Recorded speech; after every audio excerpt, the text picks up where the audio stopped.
Hello viewer, welcome back to our channel maths zone with PP. मैं संजीव कुमार आज आपको class 12 की अर्थशास्त्र बुक 2 की चैप्टर 3 जो हमारी राष्ट्रीय आय तथा संबंधित समुच्चय है उसकी डिटेल जानकारी देता हूँ और उससे संबंधित जितने भी इम्पोर्टेंट पॉइंट्स होंगे उसकी भी जानकारी दूंगा।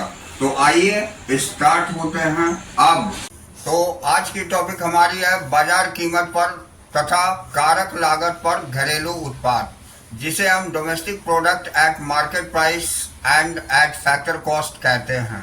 तो आइए इसकी डिटेल जानकारी लेते हैं। तो इसमें पहला पॉइंट, शुद्ध अप्रत्यक्ष कर एनआईटी को समझना, क्योंकि वह दोनों समुच्चयों के बीच अंतर का कारण है, यानी understanding about NIT as the reason for difference between the two aggregates. तो आइए इसकी जानकारी लेते हैं। तो इसमें पहली पॉइंट है, जब तक हम दो क्षेत्रीय अर्थव्यवस्था, जिसमें पहला उत्पादक क्षेत्र होता है जिसे हम प्रोड्यूसर सेक्टर बोलते हैं तथा दूसरा है परिवार क्षेत्र जिसे हाउस होल्ड सेक्टर बोलते हैं, ये सम्मिलित हैं पर विचार करते हैं, तब तक बाजार कीमत पर घरेलू उत्पाद तथा कारक लागत पर घरेलू उत्पाद में कोई अंतर नहीं होता। दूसरी पॉइंट है, अर्थव्यवस्था में कोई सरकारी क्षेत्र यानी गवर्नमेंट सेक्टर नहीं होने का अर्थ है कि वस्तुओं और तथा सेवाओं के उत्पादन से संबंधित कोई कर यानी टैक्स एवं अनुदान सब्सिडीज नहीं है। तीसरी पॉइंट है, एक बार सरकारी क्षेत्र के आने पर कर तथा अनुदान अपनी भूमिका निभाना आरंभ कर देते हैं और बाजार कीमत पर घरेलू उत्पाद तथा कारक लागत पर घरेलू उत्पाद अलग अलग समुच्चय बन जाते हैं। यह इस प्रकार होता है। पहली पॉइंट है, वस्तुओं पर कर जिसे अप्रत्यक्ष कर कहा जाता है और वस्तुओं की बाजार कीमत को बढ़ाते हैं, तदनुसार बाजार कीमत पर घरेलू उत्पाद बढ़ जाता है। दूसरी पॉइंट है, अनुदान वस्तुओं की बाजार कीमत को कम करते हैं, तदनुसार बाजार कीमत पर घरेलू उत्पाद कम हो जाता है। अब नेक्स्ट पॉइंट, बाजार कीमत पर घरेलू उत्पाद तथा कारक लागत पर घरेलू उत्पाद के बीच समानता पुनः प्राप्त करने के लिए पहली पॉइंट, हम बाजार कीमत पर घरेलू उत्पाद में से अप्रत्यक्ष कर यानी इनडायरेक्ट टैक्स का मूल्य घटा देते हैं। अब हम दूसरी पॉइंट देखेंगे। तो हम बाजार कीमत पर घरेलू उत्पाद में अनुदानों यानी सब्सिडीज का मूल्य जोड़ देते हैं। नेक्स्ट पॉइंट, इस समायोजन के साथ दोनों समुच्चय बराबर हो जाते हैं। जैसा कि यहाँ दिखाया गया है, बाजार कीमत यानी कि एमपी पर अगर हम एनआईटी माइनस कर दें तो वो हमारी कारक लागत यानी एफसी बन जाती है, और अगर कारक लागत एफसी पर हम प्लस कर देते हैं एनआईटी तो वो फिर बाजार कीमत यानी एमपी बन जाती है। अब हम निहितार्थ देखेंगे। तो MP equal to FC plus NIT होती है और एफसी बराबर एमपी माइनस एनआईटी होती है और एनआईटी बराबर एमपी माइनस एफसी होता है, यानी कि शुद्ध अप्रत्यक्ष कर बराबर अप्रत्यक्ष कर माइनस आर्थिक सहायता होती है। तो ये जानकारी हमने प्राप्त की। अब आगे देखते हैं। अब बाजार कीमत तथा कारक लागत के बीच परिवर्तन का यह नियम घरेलू उत्पाद यानी सकल या शुद्ध तथा राष्ट्रीय उत्पाद यानी सकल या शुद्ध के समुच्चयों के संबंध में भी लागू होता है। अतः बाजार कीमत पर घरेलू उत्पाद यानी सकल या शुद्ध माइनस शुद्ध अप्रत्यक्ष कर बराबर होती है कारक लागत पर घरेलू उत्पाद जो सकल या शुद्ध दोनों हो सकती है। अगली पॉइंट, बाजार कीमत पर राष्ट्रीय उत्पाद सकल या शुद्ध में माइनस कर देते हैं शुद्ध अप्रत्यक्ष कर, तो बराबर हो जाती है कारक लागत पर राष्ट्रीय उत्पाद यानी सकल और शुद्ध। तो इस तरह हमने ये दो फॉर्मूलास देखा। अब आगे देखते हैं, एमपी बाजार कीमत तथा एफसी कारक लागत के बीच परिवर्तन से संबंधित कुछ उदाहरण अगले पृष्ठ पर दिए गए हैं, जो कि यहाँ देखिए दिखाते। ये सिंपल उदाहरण है एमपी और एफसी के बीच परिवर्तन का निपटान के लिए।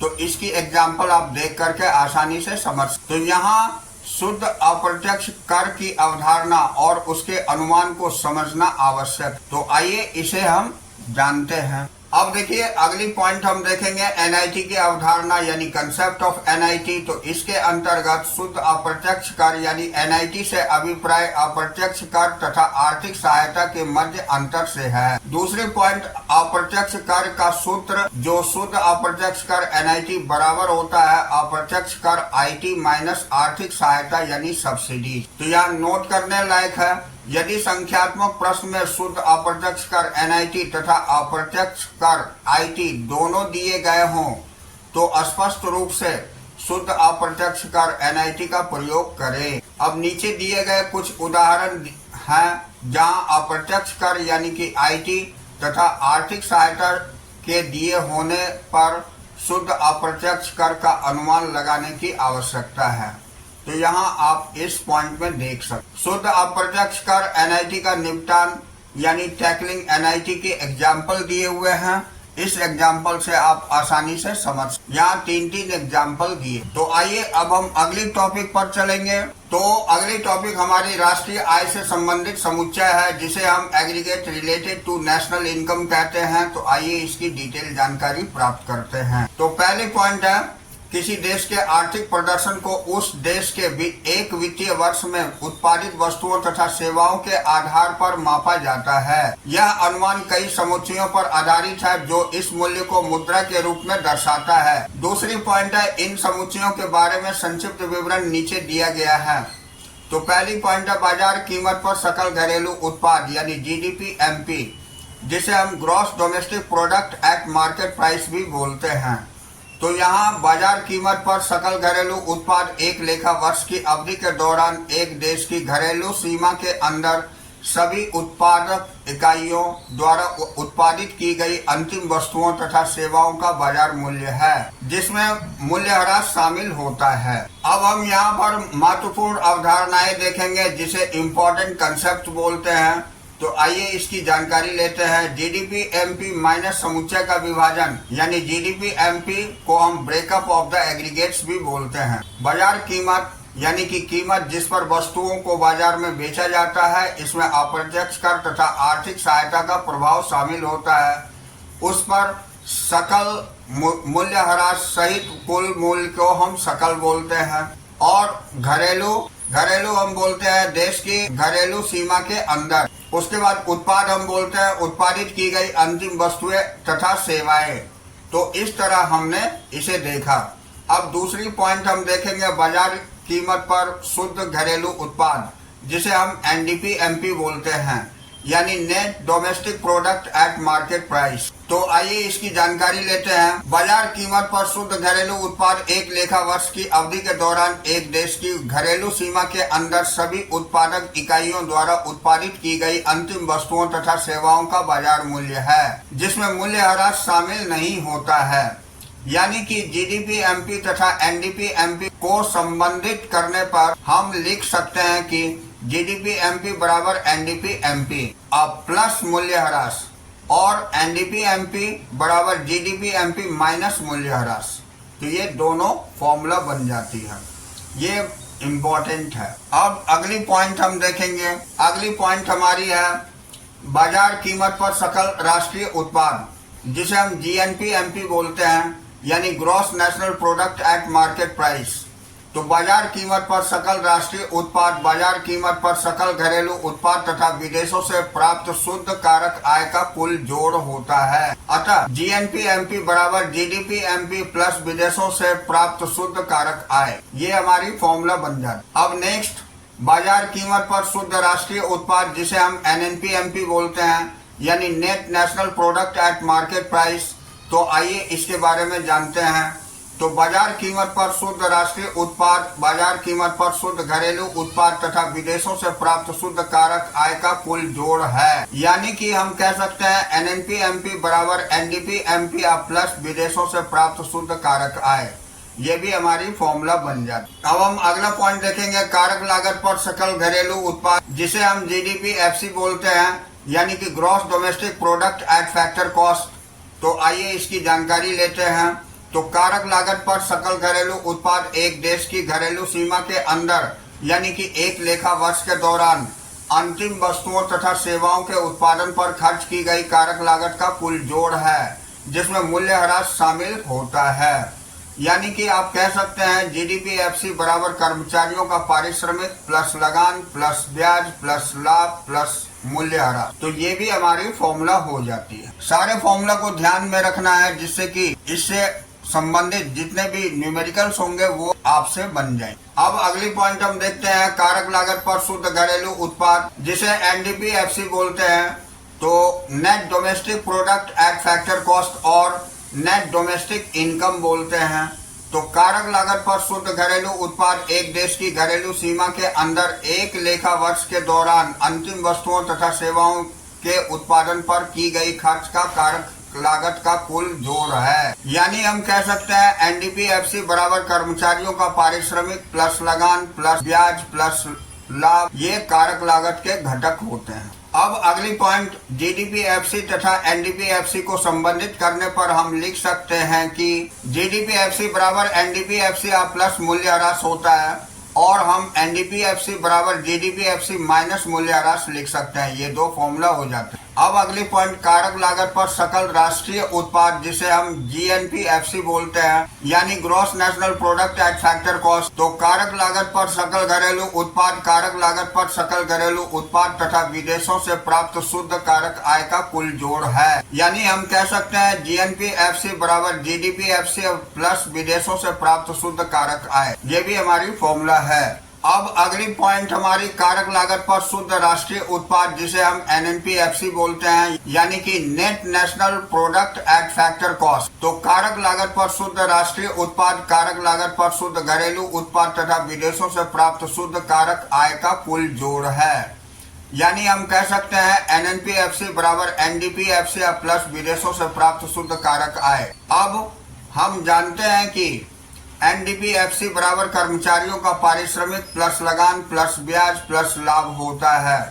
तो ये दोनों हमारी फॉर्मूला हो जाती है। अब तदनुसार हम देखते हैं एनएनपी-एफसी बराबर कर्मचारियों का पारिश्रमिक प्लस लगान प्लस ब्याज प्लस लाभ और प्लस विदेशों से प्राप्त शुद्ध कारक आय। तो ये सारी हम लोग जो देख रहे हैं, ये फॉर्मूला देख रहे हैं, ये बहुत ही इम्पोर्टेंट है। अब देखिए यहाँ हम अगली टॉपिक देखते हैं, यानी समुच्चयों के परिवर्तन में शामिल चरण, steps involve in conversion of aggregate. तो समुच्चयों का परिवर्तन हम देखते हैं।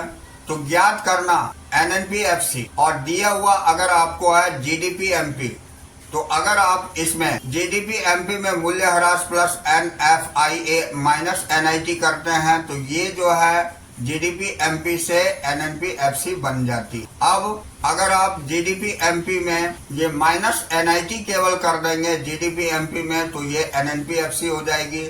और इसी के अंतर्गत अगर प्लस में एनएफआईए है ये कर देंगे तो हमारी एनएनपी-एफसी हो जाएगी। अर्थात एनएनपी-एफसी बराबर जीडीपी-एमपी माइनस मूल्यह्रास यानी डिप्रिसिएशन प्लस विदेशों से प्राप्त शुद्ध कारक आय एनएफआईए माइनस शुद्ध अप्रत्यक्ष कर एनआईटी होता है। अब इसमें इसे हमें स्टेप से दिखाई गई है। स्टेप फर्स्ट के अंतर्गत वह समुच्चय दाईं ओर लिखिए जिसका मूल्य दिया हुआ है और वह समुच्चय बाईं ओर लिखिए जिसका मान ज्ञात करना है। अब दूसरी स्टेप में समुच्चय को देखें और आवश्यक समायोजनों की पहचान कीजिए। हमारे उदाहरण में सकल को शुद्ध में और घरेलू को राष्ट्रीय में तथा बाजार कीमत को कारक लागत में परिवर्तित करने की आवश्यकता है। अब तीसरी स्टेप में नीचे दिए गए 3 मूल परिवर्तन सूत्रों का उपयोग करें और संबंधित समुच्चय ज्ञात करने के लिए आवश्यक समायोजन करें। तो यहाँ तीनों दिए हुए हैं, आपको मैं दिखा। तो यहाँ 3 मूल परिवर्तन सूत्र दिए हुए हैं, 3 बेसिक कन्वर्शन फॉर्मूला, जिसमें शुद्ध बराबर होता है सकल माइनस मूल्यह्रास और राष्ट्रीय बराबर होता है घरेलू प्लस एनएफआईए यानी विदेशों से प्राप्त शुद्ध कारक आय और साधन लागत यानी एफसी बराबर होता है एमपी बाजार कीमत पर माइनस एनआईटी यानी शुद्ध अप्रत्यक्ष कर। तो हमारे उदाहरण में समीकरण होगा एनएनपी-एफसी बराबर जीडीपी-एमपी माइनस मूल्यह्रास प्लस एनएफआईए विदेशों से प्राप्त शुद्ध कारक आय माइनस एनआईटी यानी शुद्ध अप्रत्यक्ष कर। तो ये हमारी फॉर्मूला बन जाएगी। अब हम देखते हैं समुच्चयों के परिवर्तन से संबंधित स्थितियों की सूची नीचे दी गई है। यानी समुच्चय का मूल परिवर्तन, बेसिक कन्वर्शन ऑफ एग्रीगेट्स। तो पहली स्थिति में दिया हुआ है जीडीपी एमपी और एनडीपी एमपी ज्ञात कीजिए। तो एनडीपी एमपी बराबर होता है जीडीपी एमपी माइनस मूल्य ह्रास। दूसरी स्थिति यहाँ दी हुई है कि जीडीपी एमपी और जीएनपी एमपी ज्ञात कीजिए। जीएनपी एमपी बराबर होता है जीडीपी एमपी प्लस विदेशों से प्राप्त शुद्ध कारक आय। तीसरी कंडीशन दी हुई है कि जीएनपी एमपी दिया हुआ है और एनएनपी एमपी हमें ज्ञात करनी है। तो एनएनपी एमपी बराबर होता है जीएनपी एमपी माइनस मूल्य ह्रास। चौथी कंडीशन दिया हुआ है जीडीपी एमपी और जीडीपी एफसी ज्ञात करना है। तो जीडीपी एफसी बराबर होता है जीडीपी एमपी माइनस शुद्ध अप्रत्यक्ष कर। पांचवी कंडीशन दिया हुआ जीडीपी एफसी है और एनडीपी एफसी ज्ञात करनी है। तो एनडीपी एफसी बराबर होता है जीडीपी एफसी माइनस मूल्य ह्रास। अब छठी कंडीशन दिया हुआ है जीडीपी एफसी और हमें जीएनपी एफसी ज्ञात करनी है। तो जीएनपी एफसी बराबर होता है जीडीपी एफसी प्लस विदेशों से प्राप्त शुद्ध कारक आय। अब सातवीं कंडीशन दिया हुआ है जीएनपी एफसी और एनएनपी एफसी ज्ञात करना है। तो एनएनपी एफसी बराबर जीएनपी एफसी माइनस मूल्य ह्रास होता है। अब आठवीं कंडीशन दिया हुआ है जीएनपी एमपी और जीएनपी एफसी ज्ञात करना है। तो जीएनपी एफसी बराबर जीएनपी एमपी माइनस शुद्ध अप्रत्यक्ष कर होता है। यानी यहाँ पर हमें सारी फॉर्मूलास दिखाई गई है, ये बहुत ही इम्पोर्टेंट है। अब आइए समुच्चय के बीच इस परिवर्तन को निम्नलिखित उदाहरण की सहायता से समझते हैं। अगर मान लीजिए उदाहरण आपको दिया हुआ है, फर्स्ट एग्जाम्पल के अंतर्गत निम्नलिखित आंकड़ों से बाजार कीमत तथा सकल घरेलू उत्पाद की गणना करनी है। तो इसमें आपको कारक या लागत पर शुद्ध घरेलू उत्पाद जो हमें 13,500 और मूल्य ह्रास दिया हुआ है जो 1,000 रुपये दिया हुआ है और अप्रत्यक्ष कर जो दिया हुआ है ये 1,300 रुपये दिया हुआ है और आर्थिक सहायता जो हमें 1,200 रुपये दिया हुआ है। तो इस आधार पर हमें सॉल्व करनी है। तो आइए इसका सॉल्यूशन देखते हैं। तो इसके सॉल्यूशन के अंतर्गत पहले बाजार कीमत पर सकल घरेलू उत्पाद बराबर होता है कारक लागत पर शुद्ध घरेलू उत्पाद प्लस मूल्य ह्रास प्लस शुद्ध अप्रत्यक्ष कर। तो इसमें जो हमें दिया हुआ है कारक लागत पर शुद्ध घरेलू उत्पाद 13,500 करोड़ और ये मूल्य ह्रास 1,000 करोड़ और प्लस शुद्ध अप्रत्यक्ष कर 1,300 करोड़ माइनस 1,200 करोड़। तो ये हो जाएगी 13,500 करोड़ में 1,000 करोड़ और प्लस 100 करोड़ ऐड कर देंगे तो ये 14,600 करोड़ रुपए हो जाएगी। तो उत्तर हो जाएगी बाजार कीमत पर सकल घरेलू उत्पाद हमारी 14,600 करोड़ हो जाएगी। तो नेट शुद्ध अप्रत्यक्ष कर बराबर होगी अप्रत्यक्ष कर माइनस आर्थिक सहायता, यानी 1,300 करोड़ में माइनस कर देंगे 1,200 करोड़ यानी 100 करोड़ रुपए हो। तो इस तरह आपने देखा कि हमारी ये एग्जाम्पल बहुत ही आसान है। इस तरह आप सारे एग्जाम्पल की जानकारी ले सकते। अब हम आगे इससे अगली पॉइंट, तो हमारी अगली पॉइंट है मौद्रिक तथा वास्तविक जीडीपी, जिसे नॉमिनल एंड रियल जीडीपी बोलते हैं। तो इसमें पहली पॉइंट मौद्रिक जीडीपी की अवधारणा यानी कंसेप्ट ऑफ नॉमिनल जीडीपी की जानकारी लेंगे। तो इसमें पहली पॉइंट है इससे अभिप्राय चालू कीमतों पर जीडीपी से है। यह एक लेखा वर्ष के दौरान देश की घरेलू सीमा में उत्पादित अंतिम वस्तुओं तथा सेवाओं का मूल्य बाजार है। इसका अनुमान चालू वर्ष की कीमतों का प्रयोग करके लगाया जाता है। अब चालू वर्ष की कीमतों से अभिप्राय आकलन वाले वर्ष में प्रचलित कीमतों से है। अतः हम यहाँ मौद्रिक जीडीपी बराबर Q इंटू P कह सकते हैं। यहाँ Q बराबर एक लेखा वर्ष के दौरान उत्पादित अंतिम वस्तुओं तथा सेवाओं की मात्रा है और P लेखा वर्ष के दौरान प्रचलित कीमतें हैं। अब हम अगली पॉइंट देखेंगे। तो उपरोक्त समीकरण प्रकट करता है कि मौद्रिक जीडीपी में वृद्धि तब हो सकती है जब या तो Q में या P में वृद्धि हो। यदि जीडीपी में वृद्धि Q में वृद्धि के कारण होती है तो P के स्थिर रहने पर तो यह उत्पादन में वृद्धि के कारण मौद्रिक जीडीपी में वृद्धि को प्रकट करता है। दूसरी बात है, दूसरी ओर यदि जीडीपी में वृद्धि P में वृद्धि के कारण होती है तो Q के स्थिर रहने पर तो यह सामान्य कीमत स्तर में वृद्धि के कारण मौद्रिक जीडीपी में वृद्धि को प्रकट करता है। यानी पी में वृद्धि के कारण जीडीपी में वृद्धि केवल एक मौद्रिक वृद्धि है, इसलिए इसका महत्व कम है। अब अगली पॉइंट देखेंगे तो अगली पॉइंट है, इससे अर्थव्यवस्था में वस्तुओं तथा सेवाओं के प्रवाह में कोई वृद्धि नहीं होती। इससे केवल मुद्रा भ्रांति यानी मनी इल्यूजन दिए हुए उत्पादन की उच्च बाजार कीमत उत्पन्न होता है। अब हम नेक्स्ट पॉइंट देखेंगे, वास्तविक जीडीपी की अवधारणा, जिसे हम कंसेप्ट ऑफ रियल जीडीपी बोलते हैं। तो आइए इसकी डिटेल जानकारी प्राप्त करते हैं। तो इससे अभिप्राय स्थिर कीमतों पर जीडीपी से है। यह एक लेखा वर्ष के दौरान एक देश की घरेलू सीमा में उत्पादित अंतिम वस्तुओं तथा सेवाओं का बाजार मूल्य है। इसका अनुमान आधार वर्ष की कीमतों का प्रयोग करके लगाया जाता है। अब आधार वर्ष तुलना का वर्ष है।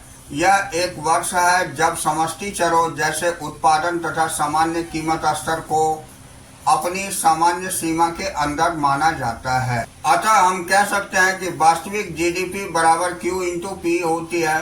यहाँ पर Q एक लेखा वर्ष के दौरान उत्पादित अंतिम वस्तुओं तथा सेवाओं की मात्रा से है और P आधार वर्ष के दौरान प्रचलित कीमतें हैं। अब यहाँ आगे देखते हैं, उपरोक्त समीकरण प्रकट करते हैं कि वास्तविक जीडीपी में वृद्धि केवल तभी हो सकती है जब Q में वृद्धि होती है, क्योंकि P स्थिर रहता है। अब इसका अर्थ यह है कि जब भी वास्तविक जीडीपी में वृद्धि होती है तब अर्थव्यवस्था में वस्तुओं तथा सेवाओं के प्रवाह में वृद्धि होती है। अगली पॉइंट, अन्य बातें स्थिर रहने पर वास्तविक जीडीपी का स्तर जितना ऊंचा होगा, देश के निवासियों को वस्तुओं तथा सेवाओं की उतनी ही अधिक मात्रा उपलब्ध होगी। इसका निहितार्थ यह है कि जीवन की गुणवत्ता यानी कि क्वालिटी ऑफ लाइफ सुधारनी चाहिए। अब हम नेक्स्ट टॉपिक देखेंगे, जो कि हमारी मौद्रिक जीडीपी के आकलन तथा तालिका 3.2 प्रकट करती है। किस प्रकार मौद्रिक यानी नॉमिनल जीडीपी में उत्पादन के अस्थिर रहने पर वृद्धि होती है। तो यहाँ आइए हम तालिका में देखते हैं वास्तविक जीडीपी का आकलन, जिसे हम एस्टिमेशन ऑफ नॉमिनल जीडीपी बोलते हैं। तो यहाँ मान्यताएं दिया हुआ है, अर्थव्यवस्था केवल गेहूं, कपड़ा और चीनी उत्पादित करती है तथा दूसरा उत्पादन स्थिर रहता है। तो आइए इसकी जानकारी लेते हैं। तो इसमें वर्ष यहाँ दिया हुआ है 2011-12 में गेहूं जो है ये इसकी मात्रा 20 टन थी और कीमत 100 रुपये प्रति टन थी और जीडीपी एमपी यानी कि मौद्रिक थी 2000। अतः निहितार्थ के अंतर्गत मौद्रिक जीडीपी रुपए 5,000 करोड़ से बढ़कर 30,000 करोड़ रुपए हो गया है। भले ही जब उत्पादन अस्थिर है या मौद्रिक जीडीपी में वृद्धि पूरी तरह से कीमत स्तर में वृद्धि के कारण हुई है। ये निहितार्थ देखेंगे हम सारी कुल लेकर के। अब कपड़ा के अंतर्गत मात्रा 100 मीटर है और ये 5 रुपए प्रति मीटर, तो इसमें प्लस 500 हो गया। चीनी जो है 5 टन है और 500 रुपये प्रति टन, तो ये 2500 रुपये हो गया। टोटल 5,000 हो गया। अब 2023-24 के अंतर्गत हम देखते हैं तो 2023-24 में गेहूं जो कि 20 टन मात्रा थी और ये 1,000 रुपये प्रति टन हुआ, तो ये 20,000 रुपये हो गई। कपड़ा जो 100 मीटर थी वो 20 रुपये प्रति मीटर के हिसाब से 2,000 रुपये हो गई और चीनी जो 5 टन की मात्रा 1,600 प्रति टन थी, तो ये 8,000 रुपये हो गई। तो कुल इसमें 30,000 हो गया। तो इसके अंतर्गत निहितार्थ में हम देख चुके हैं कि 5,000 से ये मूल्य वृद्धि 30,000 तक हो जाती है। अब अगली टॉपिक वास्तविक जीडीपी के आकलन पर तालिका 3.2 प्रकट करती है कि वास्तविक जीडीपी में वृद्धि केवल तब होती है जब उत्पादन में वृद्धि हो। अब हम तालिका 3.3 के अंतर्गत वास्तविक जीडीपी का आकलन देखते हैं, एस्टिमेशन ऑफ रियल जीडीपी। यहाँ मान्यताएं लिए हुआ है कि अर्थव्यवस्था केवल गेहूं, कपड़ा और चीनी उत्पादित करती है तथा दूसरी है कीमतें स्थिर रहती है। अब इसमें भी देखेंगे 2011-12 में गेहूं जो 20 टन मात्रा थी उसकी कीमत 100 रुपये प्रति टन के हिसाब से 2,000 रुपये हो गई जीडीपी एमपी। अब कपड़े की 100 मीटर लिया गया 5 रुपये प्रति मीटर के दर से, तो प्लस 500 जीडीपी एमपी हो गई। अब चीनी जो 5 टन खरीदा गया जो 500 रुपये प्रति टन थी, तो ये 2500 हो गया। कुल मिलाकर के 5,000 हो गया। अब 2023-24 में हम देखते हैं तो 2023-24 में गेहूं जो 30 टन खरीदा गया जो 100 रुपये प्रति टन के हिसाब से, तो ये 3,000 रुपये हो गई। कपड़ा जो 200 मीटर खरीदा गया ये 5 रुपये प्रति मीटर के हिसाब से ये 1,000 हो गई। और चीनी जो 10 टन 500 रुपए प्रति टन के हिसाब से 5000 हो गई, तो इसमें टोटल ये 9000। अब नीतार्थ हम देखते हैं इसकी, तो ये रुपए करोड़ में दिखाई गई है। तो अब हम नीतार्थ के अंतर्गत देखेंगे। अतः वास्तविक जीडीपी 5000 करोड़ से बढ़कर 9000 करोड़ हो गया है। भले ही जब कीमत स्थिर है या जीडीपी यानी वास्तविक जीडीपी में वृद्धि पूरी तरह से उत्पादन की वृद्धि के कारण हुई है। तो ये हम लोग दो तालिका से दो तरह की जानकारी प्राप्त की है। अब इसका नेक्स्ट पॉइंट है, वास्तविक जीडीपी सूचकांक सदैव उत्पादन के स्तर में परिवर्तन को दर्शाता है, जबकि मौद्रिक जीडीपी सूचकांक उत्पादन के स्तर में परिवर्तन को दर्शा भी सकता है या नहीं भी। इसलिए मौद्रिक जीडीपी की तुलना में वास्तविक जीडीपी का आर्थिक समृद्धि का एक बेहतर सूचकांक है। तो इस तरह हमने यहाँ पर ये सारी टॉपिक देखी। अब अगले दिन मौद्रिक जीडीपी का वास्तविक जीडीपी में परिवर्तन यानी conversion of nominal GDP into real GDP, इस टॉपिक से चलेंगे। तो आज की क्लास हम यहीं ओवर करते हैं। तो that's all for today. We will meet again on the next class.